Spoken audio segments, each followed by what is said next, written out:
नमस्कार, आपके साथ मैं हूं रंजना सिंह राठौर। साल 2024 खत्म होने को है। इस गुजरते साल को बारूदी साल के तौर पर याद किया जाएगा। इस साल में सबसे खौफनाक हालात रूस यूक्रेन मोर्चे पर नजर आए। इन दोनों ही देशों के बीच चल रही जंग का ये तीसरा साल था। इस दौरान यूक्रेन में भारी तबाही देखने को मिली।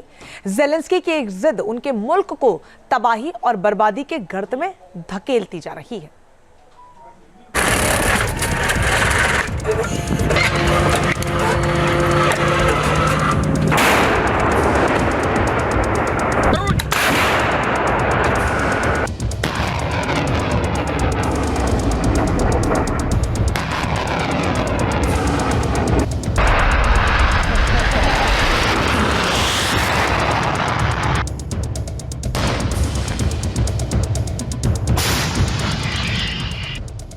एक युद्ध जिसमें अब तक 10 लाख से भी ज्यादा मौतें हो चुकी हैं।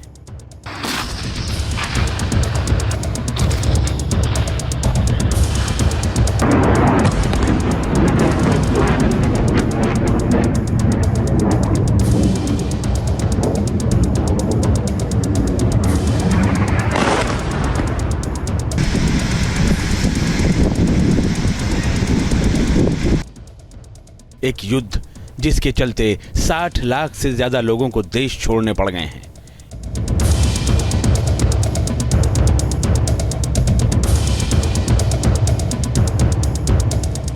एक युद्ध जो 21वीं सदी के सबसे खतरनाक और विध्वंसक जंग के तौर पर इतिहास में दर्ज हो चुका है।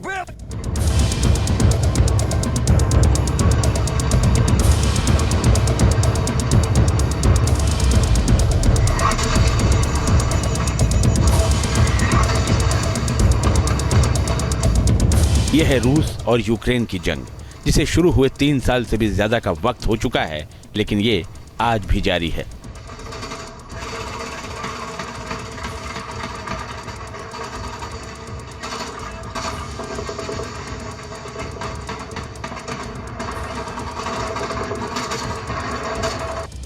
चौबीस फरवरी 2022 को शुरू हुआ यह युद्ध यूरोप का सबसे घातक संघर्ष बन चुका है।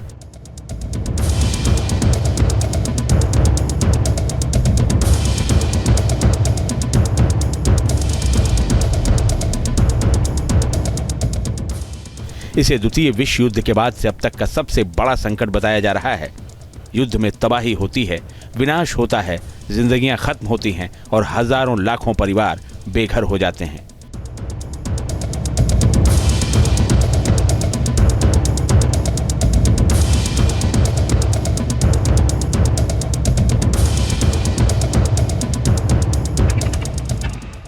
युद्ध कितना भयावह हो सकता है, इसका अंदाजा दुनिया को सेकेंड वर्ल्ड वॉर से लग चुका है।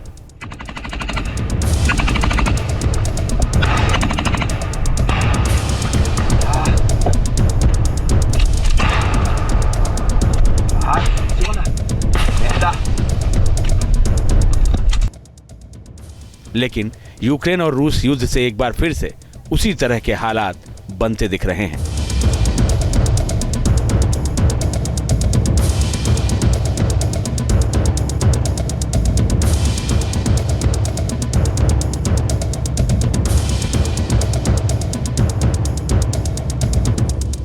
मीडिया रिपोर्ट्स का दावा है कि इस जंग में अब तक दोनों पक्षों के 10 लाख से ज्यादा लोग या तो मारे जा चुके हैं या फिर घायल हैं।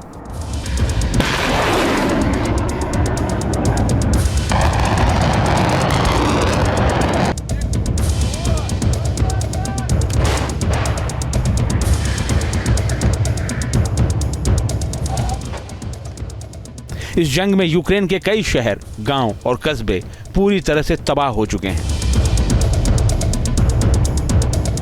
जंग में यूक्रेन को हुए नुकसान की बात आगे करेंगे, लेकिन पहले बात उस शख्स की जिसकी जिद ने इस तरह के हालात पैदा किए।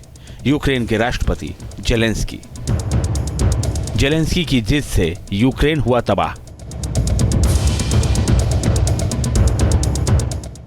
जेलेंस्की जब 5 साल पहले यूक्रेन के राष्ट्रपति चुने गए थे, तब वो एक कॉमेडियन थे।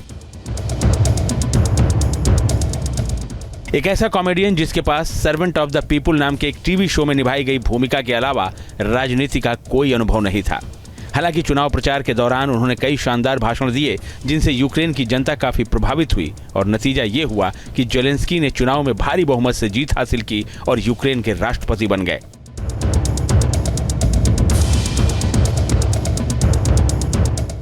जेलेंस्की 2019 में यूक्रेन के राष्ट्रपति बने और 2022 में रूस ने यूक्रेन पर हमला कर दिया। वजह यह थी कि जेलेंस्की ने यूक्रेन को नाटो का हिस्सा बनाने की पहल की थी। रूसी राष्ट्रपति को उनका यह फैसला अपने देश की सुरक्षा के लिए खतरा महसूस हुआ और उन्होंने यूक्रेन के खिलाफ जंग छेड़ दी।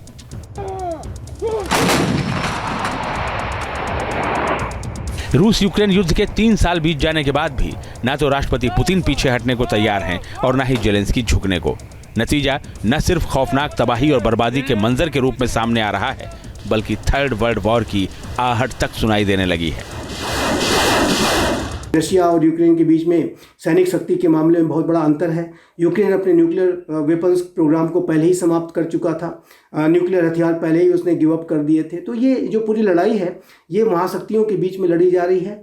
यूक्रेन के राष्ट्रपति जेलेंस्की को एक मोहरे के तौर पर इस्तेमाल किया गया है और जाहिर है कि वर्तमान समय में जिस तरीके की स्थितियां हैं, ऐसे में जो निर्णय वास्तविक रूप से होगा वो महाशक्तियां ही लेंगी।